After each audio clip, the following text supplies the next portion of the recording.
أما بعد فأعوذ بالله من الشيطان الرجيم بسم الله الرحمن الرحيم ومن يطع الله ورسوله فقد فاز فوزا عظيما وقال النبي صلى الله عليه وسلم لا يؤمن أحدكم حتى أكون أحب إليه من والده وولده والناس أجمعين أو كما قال عليه الصلاة والسلام إن الله وملائكته يصلون على النبي يا أيها الذين آمنوا صلوا عليه وسلموا تسليما اللهم صل على محمد وعلى آل محمد كما صليت على إبراهيم وعلى آل إبراهيم إنك حميد مجيد اللهم بارك على محمد وعلى آل محمد كما باركت على إبراهيم وعلى آل إبراهيم إنك حميد مجيد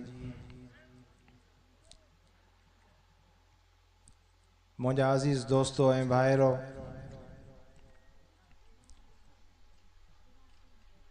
अॼु तव्हां ऐं असां जंहिं इज्तिमा में शरीक आहियूं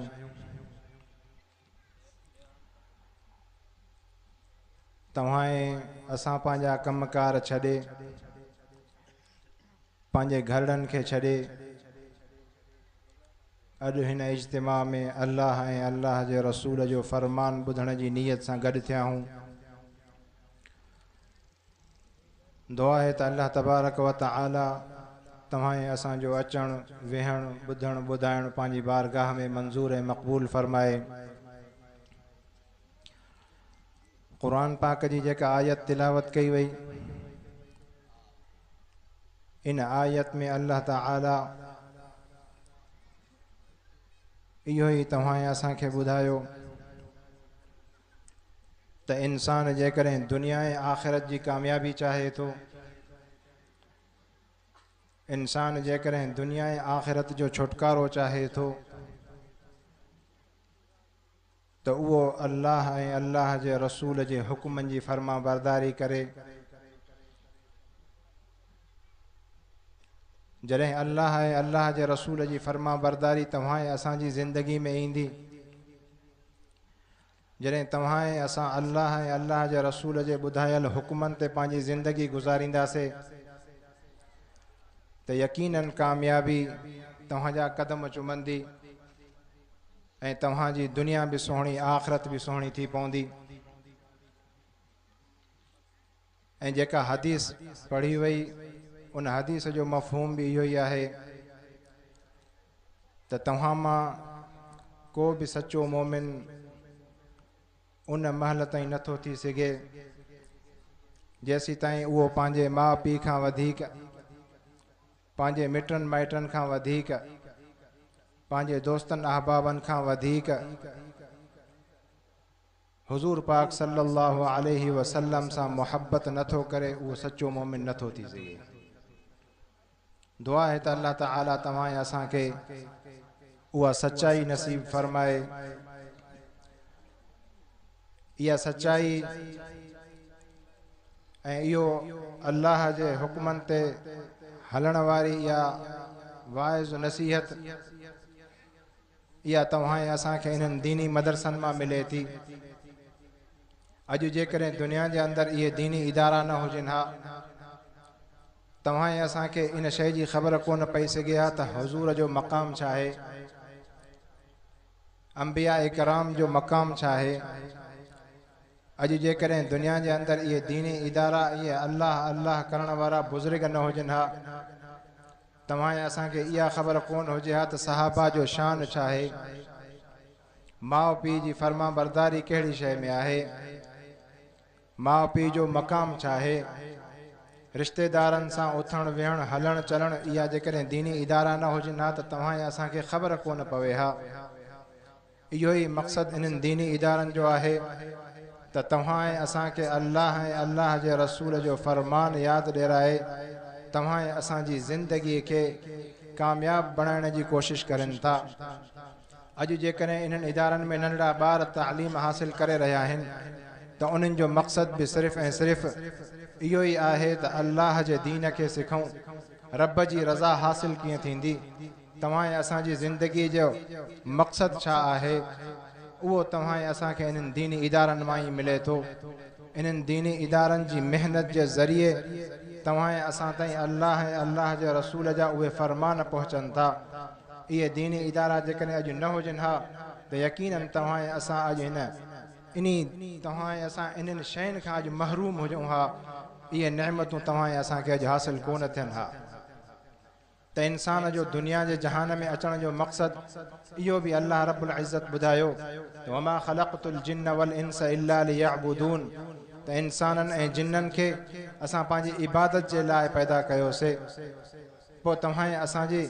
हिन दुनिया में अचण जो जॾहिं मक़सदु इहो हुजे त अल्लाह जी इबादत कयूं, पोइ यकीननि दुनिया जे अंदरि तव्हां ऐं असांजूं हिकिड़ियूं ज़रूरतूं बि आहिनि। इंसान जी हिकिड़ी ख़्वाहिश बि हूंदी आहे। इंसान भले पंहिंजे ज़रूरतुनि जे करे इंसान महिनत करे, इंसान पंहिंजी उहा जद्दोजहद करे, लेकिन मक़सदु सिर्फ़ ऐं सिर्फ़ इहो हुजे त मूंखे रब जी इबादत करणी आहे, रब जी रज़ा मूंखे हासिल कीअं थींदी। इन इंसान जाखोड़ में, इन जुस्तजू में इंसान पंहिंजो वक़्तु गुज़ारींदो त यकीननि उन इंसान जी ज़िंदगी उहा दुनिया में बि सुहिणी गुज़रदी, आख़िरत में बि सुहिणी गुज़रदी। त हुज़ूर जी फरमा बरदारी इताअत इहा कीअं कजे। हुज़ूर पाक सल्लल्लाहु अलैहि वसल्लम जो सहाबी हज़रत सअद इब्न अबी वक्कास रज़ी अल्लाह तआला अन्हु जॾहिं हुज़ूर जी महफ़िल में अचणु शुरू थियो, हुज़ूर जी मजलिस में उन वेहणु शुरू कयो, जॾहिं हुज़ूर जूं ॻाल्हियूं उन ॿुधियूं, हुज़ूर जी सचाई उन ॿुधी, हुज़ूर जी ईमानदारी जूं ॻाल्हियूं उन ॿुधियूं, तॾहिं हू कलमो पढ़ी करे मुसलमान थियो। उन मुसलमान थियण खां बाद जॾहिं हुज़ूर जी उन महफ़िल में हमेशह उन ज़िंदगी गुज़ारी त उन जे घर वारनि खे जॾहिं ख़बर पई त सअद त मुसलमान थी वियो आहे, पंहिंजनि अबनि ॾाॾनि वारो दीन छॾे हिन पैगंबर जे कढ लॻी पियो आहे। जॾहिं उहो सहाबी घर पहुतो, घर पहुचण खां बाद उन घर जे माहौल खे ॾिठो त हुन सां माउ पीउ ॻाल्हाइण जे लाइ राज़ी न आहिनि। घर में हुन सां भाइर भेणूं उहे ॻाल्हाइण जे लाइ तयारु न आहिनि। मिट माइट उहो जंहिंसां हथु मिलाए थो त उहो मुंहुं फेरे थो। सभिनि उन्हनि खे इहा ई ॻाल्हि कई। हज़रत सअद पंहिंजे घर में इहा ई ॻाल्हि कई त तव्हां आख़िर कहिड़ी ॻाल्हि ते नाराज़ थिया आहियो, कहिड़ी वजह आहे जो तव्हां मां सां हथु नथा मिलायो। जॾहिं माउ उनखे चयो त तूं इहो पंहिंजो अबनि ॾाॾनि वारो दीन छॾे मुहम्मद जे कढ लॻो आहे, तूं जेसीं ताईं इहो दीन न छॾींदे तेसीं ताईं असां तोसां ॻाल्हाईंदासीं न। लेकिन हज़रत सअद हुज़ूर जी उहा सचाई ॾिठी हुई, हुज़ूर जी महफ़िल जो उन उहो मज़ो वठी ॾिठो हो। हज़रत सअद पंहिंजे वालिदैन खे चयो त मां अहिड़े पैगंबर जे हथ ते बैयत कई आहे, मां अहिड़े पैगंबर जे मथां ईमान आने कलमो पढ़ियो आहे जेको पैगंबर तव्हां ऐं असांजो दुनिया में त ग़मख़ार आहे, लेकिन आख़िरत में बि तव्हां ऐं असांजो ग़मख़ार थींदो। जॾहिं मैदान महशर जो ॾींहुं हूंदो, यौम यफिरुल मर्उ मिन अख़ीहि व उम्मिहि व अबीहि व साहिबतिहि व बनीहि, इहो जॾहिं आलम हूंदो त माउ पीउ इहे पुट खां बेज़ार हूंदा, पुट पंहिंजे वालिदैन खां बेज़ार हूंदो, भाउ भाउ खां बेज़ार हूंदो, दोस्त दोस्त खां बेज़ार हूंदो त मतां अॼु हिते माखां को नेकी घुरे, अॼु माखों हिते मतां को सवाल करे। उन ॾींहुं तव्हां ऐं असांखे जेकॾहिं को आथत ॾियण वारी ज़ात हूंदी त उहा मुहम्मद रसूलुल्लाह सल्लल्लाहु अलैहि वसल्लम जी हूंदी। सअद पंहिंजी वालिदैन खे चयो त मां उन पैगंबर जे मथां ईमान आंदो आहे, उन नबीअ जे मथां ईमान आंदो आहे जेको तव्हां ऐं असांजो दुनिया में बि ग़मख़ार, आख़िरत में बि तव्हां ऐं असांजी संभाल लहण वारो हूंदो। त उन पंहिंजी वालिदा खे चयो त तूं त मुंहिंजी हिकिड़ी अमा आहे, जेकॾहिं मुंहिंजूं 70 अमड़ियूं हुजनि त बि मां मुहम्मद जे मथां क़ुर्बान करे मुहम्मद जे दीन खे मां छॾण जे लाइ तयारु न आहियां। माउ पीउ खे त मां छॾे सघां थो, लेकिन मां पंहिंजे उन मुहम्मद खे नथो छॾे सघां। इहो उन सहाबी हुज़ूर जी सचाई ॾिठी, उन हुज़ूर जी महफ़िल में वेही ॾिठो। पोइ जिन ईमान आंदो, जिन कलमो पढ़ियो, पोइ उन्हनि ताबेदारी बि अहिड़ी कई जो उन्हनि जो दुनिया अॼु ताईं मिसाल क़ाइमु करे छॾी। तव्हां ऐं असांखे बि घुरिजे त उन हुज़ूर जी ताबेदारी तव्हां ऐं असां कयूं, उन हुज़ूर जा पोइ लॻ थियूं, तॾहिं तव्हां ऐं असांजी उहा ज़िंदगी कामयाबु अची बणबी। उहा ज़िंदगी कामयाब कीअं थींदी? अल्लाह ताला क़ुरान जे अंदरि इहो ई फरमायो, उतलु मा ऊहिया इलैका मिनल किताब व अक़िमिस सलात इन्नस सलात तन्हा अनिल फ़हशाइ वल मुनकर वला ज़िक्रुल्लाहि अकबर वल्लाहु यअलमु मा तस्नऊन। इंसान जेकॾहिं चाहे तो मां कामयाब थियां त उहो टिनि शयुनि सां कामयाब थींदो। उहो पंहिंजो ताल्लुक़ क़ुरान सां रखे, उहो पंहिंजी दिलि रब साईं जे नाले सां रखे, उहो पंहिंजी मुहबत निमाज़ सां रखे। इहे टे शयूं जॾहिं तव्हां असांजी ज़िंदगी में अची वेंदियूं त यकीनन तव्हां असांजी ज़िंदगी कामयाब थी पवंदी। इन आयत जे अंदरि बि अल्लाह ताला हुज़ूर खे इहो ई फरमायो त ऐं पैगंबर तिलावत कर उन शइ जी जेको असां तोॾे वहयु मोकिलियोसीं, यानी क़ुरान पाक, ऐं निमाज़ खे क़ाइमु कर। टे नंबर ते पंहिंजी दिलि में रब जे नाले खे ज़ात खे दिलि में जॻह ॾे। अॼु तव्हां असां जेकॾहिं परेशान हाल आहियूं, तव्हां असां जेकॾहिं अॼु ज़लील ऐं ख़्वार आहियूं त उहो इन जे करे जो तव्हां असांजो रब जे उन नाले सां ताल्लुक़ न रहियो आहे। तव्हां असांजो रब जे उन नाले सां उहो ताल्लुक़ न रहियो आहे। रब खे तव्हां असां विसारे छॾियो आहे। जॾहिं का परेशानी का मुसीबत अचे थी पोइ तव्हां असांखे रब यादि अचे थो, न त तव्हां असांजे दिलनि में रब जे लाइ काई जॻह कोन्हे का। इंसान परेशानी जे हाल में बि जेकॾहिं चवे त मूंखे दिली इत्मीनान हासिल थिए त पोइ उहो रब जे नाले खे पंहिंजी दिलि में जाइ ॾेई करे अल्लाह अल्लाह अल्लाह अल्लाह इन शइ जो जेकॾहिं विर्द कंदो त यकीनन उनजे उहे परेशानियूं ॾुख दर्द सभु ख़तम थी वेंदा। इन क़ुरान सां जेकॾहिं तव्हां असांजो ताल्लुक़ जुड़ी पियो त यकीनन तव्हां असांजी ज़िंदगी कामयाब थी पवंदी। मां तव्हांखे हिकिड़ो नंढड़ो मिसाल ॾियां। जिन शयुनि जो ताल्लुक़ क़ुरान सां आहे उन्हनि जो मक़ाम अल्लाह ताला दुनिया जे अंदरि केॾो वॾो कयो आहे। हिन दुनिया जे अंदरि प्रेस जा अॼुकल्ह वॾा वॾा मर्कज़ आहिनि। उन प्रेस जे अंदरि दुनिया जा ॿिया किताब बि छपबा आहिनि। उन प्रेस जे अंदरि स्कूलनि जा किताब उहे बि छपंदा आहिनि। दुनिया जा ॿिया रिसाला बि खोड़ छपंदा आहिनि। उन प्रेस जे अंदरि क़ुरान पाक जी छपाई बि थींदी आहे। मस बि उहा साॻी हूंदी आहे, काग़ज़ बि उहो साॻियो ई हूंदो आहे, कपिड़ो बि उहो साॻियो ई हूंदो आहे। लेकिन जेको शान ऐं मान ऐं मर्तबो क़ुरान पाक जो आहे उहो शान ऐं मान ऐं मर्तबो स्कूल वारनि किताबनि जो कोन्हे को। काग़ज़ बि साॻियो ई, मस बि साॻी, कपिड़ो बि साॻियो ई, लेकिन उन मस जो ताल्लुक़ उन रब जे कलाम सां आहे। उन काग़ज़नि जो ताल्लुक़ रब जे उन कलाम सां आहे। उन कपिड़े जो ताल्लुक़ रब जे उन कलाम सां आहे। हाणे तव्हां असांजे अॻियां जॾहिं क़ुरान पाक प्रेस मां छपिजी तव्हां असांजे अॻियां हथनि में ईंदो त तव्हां असां उनखे अखियुनि ते बि रखंदा आहियूं। तव्हां असां पंहिंजे चपनि सां उन क़ुरान खे चुमी बि ॾींदा आहियूं। तव्हां असां उन क़ुरान खे पंहिंजी दिलि सां बि लॻाईंदा आहियूं। दुनिया जा ॿिया स्कूल जा किताब हुजनि, तव्हां असां उन्हनि खे अखियुनि ते कोन रखंदा आहियूं। तव्हां असां उन्हनि खे चुमी कोन ॾींदा आहियूं। हीउ इश्तिहार बि जेकॾहिं प्रेस में छपिजी आयो त इन खे बि तव्हां असां चुमी कोन ॾींदा आहियूं। क़ुरान खे चुमी इन जे करे उन्हनि काग़ज़नि खे, उन मस खे, उन कपिड़े खे इन जे करे चुमी ॾींदा आहियूं त इन जो ताल्लुक़ रब जे उन कलाम सां आहे। बाज़ार जे अंदरि तव्हां असां हलंदा आहियूं, कंहिं कपिड़े जो दुकान ते इंसान वेंदो, अदा मूंखे 2-4 मीटर कपिड़ो ॾे। इंसान उहो कपिड़ो उतां वठंदो। उन साॻे ई थान मां इंसान 1/2 मीटर जेकॾहिं इन नियत सां कपिड़ो वठंदो त मां हे क़ुरान पाक जो ग़िलाफ़ ठाहींदुमि, त हाणे उहो कपिड़ो जॾहिं खणी अची क़ुरान पाक खे वेढ़ींदो, उन साॻे ई थान मां कटियल कपिड़ो जेको तुंहिंजे मुंहिंजे जिस्म ते आहे इन खे को चुमी कोन ॾींदो, इन खे को अखियुनि ते कोन रखंदो। उन साॻे थान मां 1/2 मीटर जंहिं इन नियत सां वरितो त हिन खे मां क़ुरान पाक जो ग़िलाफ़ ठाहींदुमि, क़ुरान पाक जो ग़िलाफ़ सां ताल्लुक़ जॾहिं उन क़ुरान सां अची बणियो, हाणे उन कपिड़े खे तूं चुमी बि ॾींदे, उन कपिड़े खे तूं अखियुनि ते बि रखंदे, उन कपिड़े खे तूं दिलि सां बि लॻाईंदे। घर में जेकॾहिं तुंहिंजा मुंहिंजा कपिड़ा धोपिजनि, उन्हनि कपिड़नि जो पाणी किननि गटरनि ऐं गंदियुनि नालियुनि में वञे इस्तेमालु थिए, ऐं क़ुरान पाक वारे उन ग़िलाफ़ ते का मिटी जेकॾहिं चढ़ी वञे, जेकॾहिं उहो मेरो बि थिए थो, हाणे उनखे जेकॾहिं इंसान घर में धोए बि अथो त उन पाणी खे तव्हां असां कंहिं आम जॻह ते उछलाइण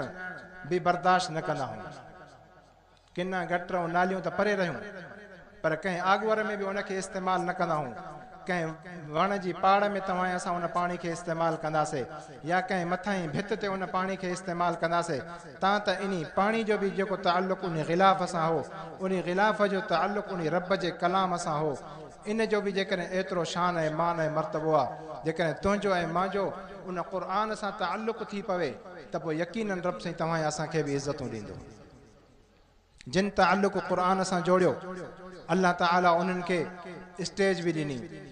कंहिं जलसे में वञनि मानी बि उन्हनि खे भली मिलंदी किथे राति रहनि त उन्हनि खे हंधु बिस्तरो बि सुठो मिलंदो ईअं आहे की न इहो छाजे करे त उन्हनि जो ताल्लुक़ु इन क़ुर सां आहे त मुंहिंजा अज़ीज़ दोस्तो इन्हनि मदारिस जे अंदरि पंहिंजनि ॿारनि खे छॾियो इहे ॿार जॾहिं हितां इहा क़ुर पाक वारी डिग्री हासिल करे निकिरंदा त दुनिया उन्हनि खे मुसले ते बीहारींदी दुनिया उन्हनि जे कढ हूंदी उन में मक़सदु सिर्फ़ु इहो हुजे त मां पंहिंजे ॿार खे जेकॾहिं मदरसे में छॾियां थो मक़सदु सिर्फ़ु ऐं सिर्फ़ु अलाह जी रज़ा हुजे जॾहिं मक़सदु इहो रब जी रज़ा अची बणिबो तॾहिं रब साईं उन दुनिया खे तव्हांजे उन नंढड़े बचे जे कढ लाइ छॾींदो नंढड़ा ॿार तव्हां ॾिठा हिते बयानु कयो उन्हनि हाणे सभु उन्हनि खे अल्हम्दुलिल्लाह इज़त जी निगाह सां ॾिसंदा त रही मदरसे में पढ़नि था ऐं तव्हां असां जूं ज़रूरतूं ज़िंदगी जूं जेकॾहिं पूरियूं थियनि थियूं नी उहे बि इन्हनि मदरसनि मां थियनि थियूं को बीमार थिए थो त मदरसे जे तालिबुल इल्मनि वटि तव्हां असां दुआ घुराइण अचूं था जेकॾहिं को मरीज़ आहे उनजी सिहत याबी जे लाइ ख़त्मो असां पढ़ाइण जे लाइ उन्हनि तालिबुल इल्मनि वटि अचूं था जेकॾहिं तव्हां असांजा के वॾड़ा फ़ौत थी वञनि था उन्हनि जी बख़्शिश जे लाइ बि तव्हां असां उन्हनि तालिबुल इल्मनि वटि अचूं था उन्हनि खां दुआ घुरायूं था छाजे करे इहो ज़हन में ख़्यालु रखंदा आहियूं त रब जा इहे प्यारा बाना आहिनि इन्हनि जो ताल्लुक़ु रब जे उन क़ुर सां आहे तव्हां असां कॾहिं को ॿ चारि देगियूं लाहे करे कंहिं स्कूल में कंहिं कॉलेज कंहिं यूनिवर्सिटी जे ॿारनि ॾे इन नियत सां न मोकिलियूं हूंदियूंसीं तदा ही तालिबनि को ख़तमु पढ़ाए स्कूल जे किताबनि जो पोइ तव्हां असांजे वॾड़नि खे बख़्शरायो कंहिं मोकिलियो न अॼु ॾींहं ताईं कोन मोकिलींदा आहियूं इहे बि तव्हां असां उन्हनि तालिबनि ॾे मोकिलींदा आहियूं त मालूम थियो त रब खे जेकॾहिं प्यारा आहिनि त उहे तालिब आहिनि तव्हां असां वरी उहे जेके होशियार ॿार हूंदा अदा हिन खे मां डॉक्टर कंदुमि हिन खे मां को वॾो ऑफिसर कंदुमि जेके तव्हां असांजा सादड़ा ॿार हूंदा उहे तव्हां असां मदरसनि में पहुचाईंदा आहियूं लेकिन अल्लाह ताला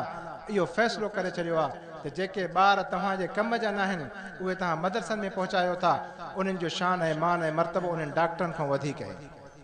उन्हनि ऑफिसरनि खां वधीक आहे दुनिया जे अंदरि जेकॾहिं तव्हां असां करोड़े रुपया ख़र्च करे पंहिंजनि ॿारनि ते उन्हनि खे डिग्रियूं वठी ॾियूं था पाकिस्तान जे कानून मुताबिक़ 60 साल खां पोइ उन्हनि जी उहा डिग्री कंहिं कम जी कोन्हे का उन डिग्री खे वञी बाहि में साड़े छॾियो इहे करोड़े रुपया इंसाननि जा ईअं ज़ाया विया तव्हां असां वटि दीनी मदरसनि में उन तालिब खे कपिड़ा बि मिलंदा उन तालिब इल्म खे रहाइश बि मुफ़्त में मिलंदी उनखे मानी बि मुफ़्त में मिलंदी अञा जेकॾहिं घर वेंदो ईद जे मौक़े ते या कंहिं ख़मीस जुमे ते किरायो न हूंदुसि त उनखे किरायो बि उहे मदरसे वारा ॾींदा त मुंहिंजा अज़ीज़ दोस्तो हाणे इहो ई तव्हां असां जेकॾहिं फ़र्क़ु मालूम कयूं त दुनिया जे अंदरि उन 60 साल खां वधीक मदरसनि में वरी इहो हूंदो आहे जेॾी वॾी उमिरि जो उस्ताद उनखे ओॾी वॾी पघार उनजो ओॾो वॾो शान उनजी ओॾी वॾी इज़त हूंदी आहे त असां वटि सीनियर उस्ताद पढ़ाइनि था इहो छाजे करे इहा क़ुर जी बरकत आहे दुनिया जे अंदरि इंसान खोड़ डिग्रियूं हासिल करनि था उन्हनि तव्हां अॼु जेके बि वॾा वॾा ऑफिसर आहिनि उन्हनि खां तव्हां पुछो अदा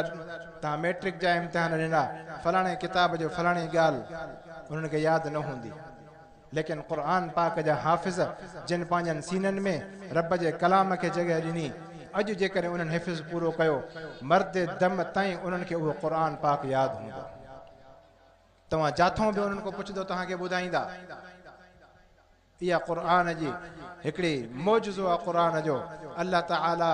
इहो ई क़ुर पाक में बि फरमायो त इन्ना नहनु नज़्ज़लना ज़िक्र व इन्ना लहू लहाफ़िज़ून क़ुर जा मुहाफ़िज़ बि असां पाण आहियूं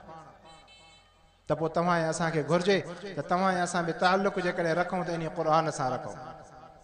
इन क़ुर सां जेकॾहिं तव्हां असांजो ताल्लुक़ थी पियो त उनजो अजीब वाक़ियो तव्हांखे ॿुधायां हज़रत आसिम बिन हफ्स रहमतुल्लाह अलैह मस्जिद नबी जे अंदरि उस्ताद थी गुज़रियो आहे उन उस्ताद जी इहा आदत मुबारक रही आहे त हमेशह पंहिंजनि चपनि ताईं ज़ुबान वेठो फेरींदो जीअं इंसान जे चपन खे को मिठास लॻल हुजे, इंसान उन मां लज़त हासिल करे, ईअं उहो कारी साहब पंहिंजी ज़ुबान चपन ते फेरींदो हो। पोइ तालिबुल इल्मनि हिकु ॾींहुं उस्ताद खां पुछा कई त साईं तव्हां घरों का शइ खाई ईंदा हो या तव्हांजे चपन खे का शइ लॻल हूंदी आहे जो तव्हां हमेशह पंहिंजी ज़ुबान वेठा चपन ते फेरींदा हो? तॾहिं उन कारी साहब चयो त न, इहो हिकिड़ो राज़ आहे, इन राज़ खे राज़ रहण ॾियो। लेकिन तालिबुल इल्म उहे बि उस्तादनि सां हुजायत थी करे उस्तादनि खे अञा ज़ोर ॾींदा आहिनि। पोइ उहे तालिबुल इल्म उस्तादनि खे पंहिंजनि बचनि खां बि वधीक प्यारा हूंदा आहिनि। तालिबुल इल्मनि जॾहिं उन उस्ताद खे ज़ोर ॾिनो, उन खां इहा शइ पुछा कई, तॾहिं उस्ताद उन्हनि खे ॿुधायो त मां मस्जिद नबवी जे अंदरि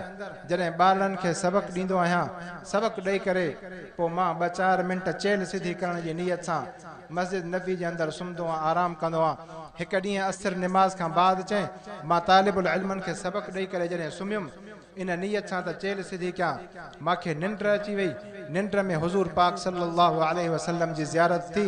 हुज़ूर फरमायो, ऐं आसिम, जंहिं महिल तूं ॿारनि खे तजवीज़ सेखारींदो आहे, ॿारनि खे क़ुर सेखारींदो आहे, उन महिल तुंहिंजे उन